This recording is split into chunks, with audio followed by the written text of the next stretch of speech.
Calvary, good evening, friends and guests. Giving honor to God, giving honor to Pastor Pascal.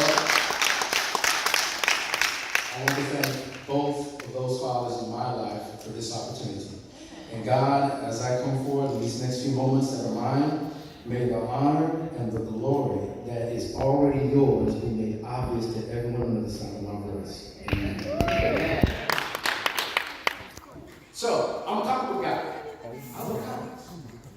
And what I see is a lot of what is in comics takes from the greatest story ever told. I'm going to use two examples that are going to bookend my time, but the meat of the sandwich is going to be why we're here tonight.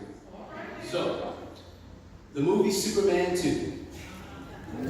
The Big Blue Boy Scout undergoes a microcosmic analogical experience of what our Savior endured at Calvary. The last and only son, check the comparisons, of a world beyond the stars, sent here by his father, using a power from his father, became human, primarily for the woman that would one day be his bride and the mother of his son, Lois Lane. He quickly thereafter learned of the pain that subjectively comes with being human, when for the first time in his life he sees his own blood after losing a fight in a diner, trying to protect her honor. So, the long walk back to his fortress of solitude in the cold, and he's finally feeling the cold, because Superman doesn't feel cold. He doesn't feel much of anything. He's feeling the cold, he gets to the fortress of solitude, and then he starts speaking out to his father. He's had numerous conversations with the spirit of his father, but this time, there's no response. The lights are off, and he gets frustrated. He says, "Father!" Silence. Then he sees a light. He sees a light in the ground, picks it up, puts the crystal in, his father appears. Now, here's what his father says. After he returns home, he's feeling alone, okay? He's feeling forsaken. His father appears to him and says, "I anticipated your decision." Omniscience, right? I already had a plan. Omniscience. And used the words free will and redemption while he was speaking to me. Funny enough, and then the son became the father, and the father became the son. Long story short, he became Superman again. Film on the letter if you want to see what actually happens to the rest of it. So, that last sentence, the father becomes the son becomes the father, that's not scripturally based. The other comparisons are. That's from a William Wordsworth poem, who's one of my favorite romantic poets. And why they put it in the movie, who knows? But Superman is the godfather of all superheroes. He's the analog of Jesus Christ. There's nothing Superman can't do. There's nothing he can't do. Yeah. All right? And usually you go through the whole issue, you get to the end, and Superman figures out, oh, I can do this and this. So, and a quick side note, the initials of his love and his arch nemesis are both LL. And funny enough, the comparisons drawn between comics in the Bible, El means God or deity. LL and LL is love and his nemesis. But we could be all night about that. Anyway. So the archetypal one, School Superman, and countless of the comic book characters are based. Jesus faced true anguish, as evidenced by his tortured cry, which you will find in Matthew 27:46. Eli, Eli, lama sabachthani. For those who don't speak Hebrew or whatnot. My God, or Father, Father, why hast thou forsaken me? Which is also the first verse of Psalm 22. A psalm that pleads the presence of God. Put a pin in it. This is the anguish of not only the cross, but all he has experienced this week. Anguish is an old French word coming from the Latin angustia, meaning tightness, and that from the Latin angustus, meaning narrow. This narrowness actually defines the parameters of his time on earth, as well as there's a moment on the cross when he cries out to his Father. Jesus the Son is an extra-dimensional being. You'll know Colossians, the first chapter, verse 7.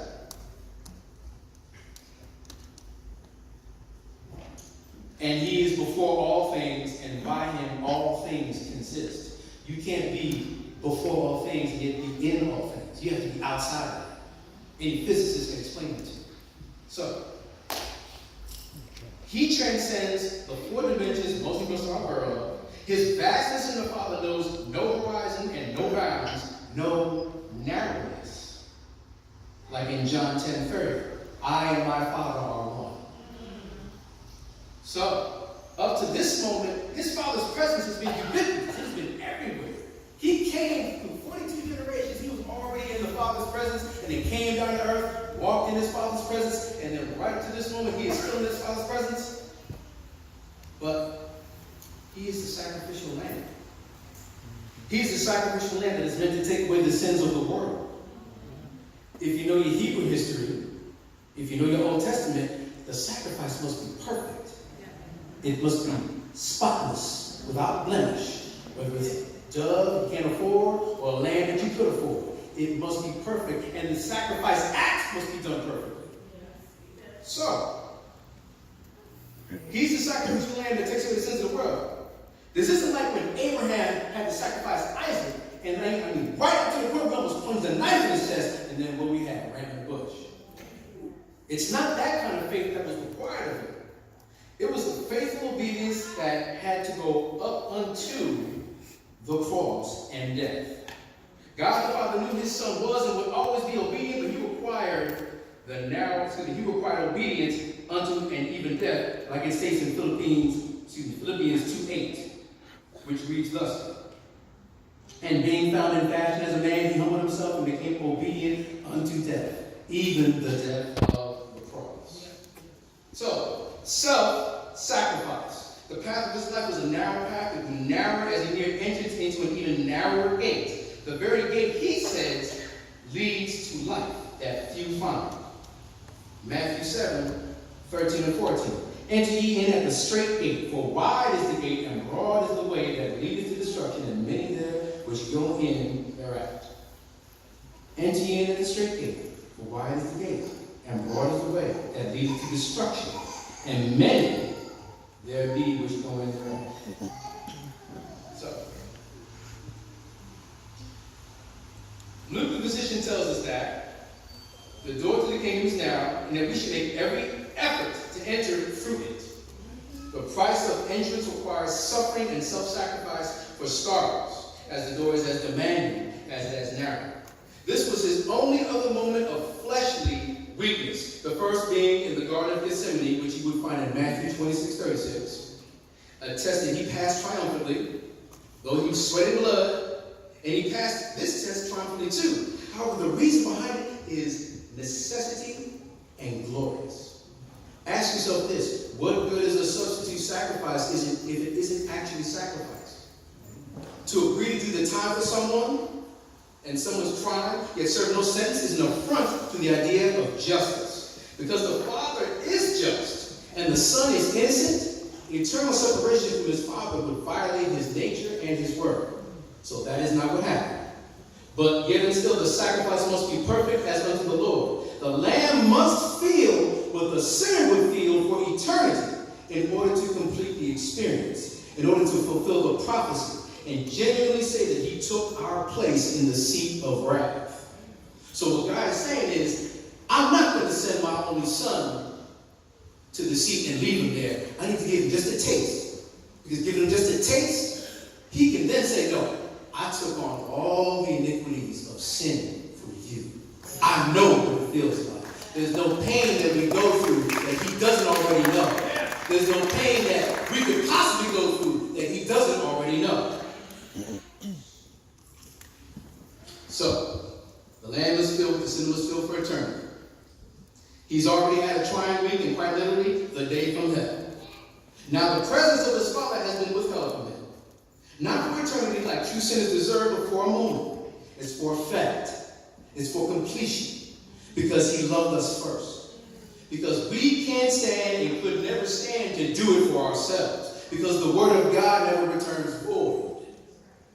And so he cries out to his Father under the rest of such anguish, such narrowness, his betrayal, mockery, ridicule, false prosecution, corporal punishment, all manner of deceitful banter, and some of them being simultaneously, as well as spiritual and emotional attack.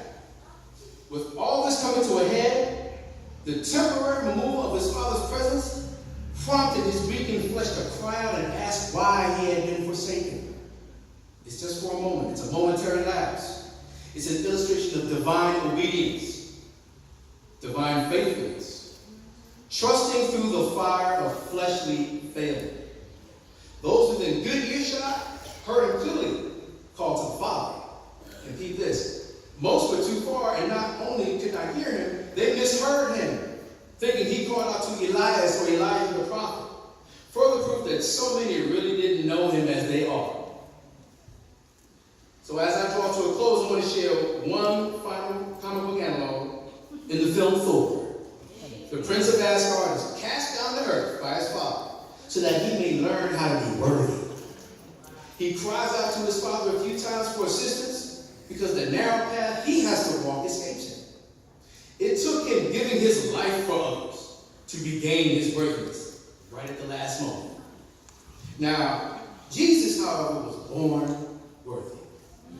Isn't that wonderful? That's already the good news right there. We never had to worry if he would be worthy. All right? We didn't have to worry. We didn't have to wait. His worthiness is what made it possible for us to be friends of God. So in closing, he bore the narrowness, the tightness that we all deserve but can never withstand. His father's presence being withheld from him was added insult to the injury, but it was necessary. Some of us don't want to beat our kids. But spare a rod, spoil the child. As necessary as Judas' betrayal was, his taking away the sins of the world and view those who believe in him with the very opposite of anguish, happiness. However, a rather wise man I know has said that happiness is based on happenings. So the mundane things that make us happy cause our happiness to be fleeting. However, this is the most significant happening in history. It's not the happening of M. Night Shyamalan, which I happen to like, but the happening of Christ going to and dying on the cross. This happening caused a movement known as Christianity. This happening gives us something better than happiness. Joy. Joy that he took our much deserved anguish as his own, obliterated our sins, left us with peace that passes all understanding, grace that knows no bounds, and a relationship that redefines what it means to live. His words of anguish are an example for us to cry out to our Heavenly Father in the midst of anguish, but not to ask why we have been forsaken, but to praise his name and ask of his power to help us through our trials and tribulations. Eli, Eli, lama sabachthani. Even as he dies, he was showing us how to live.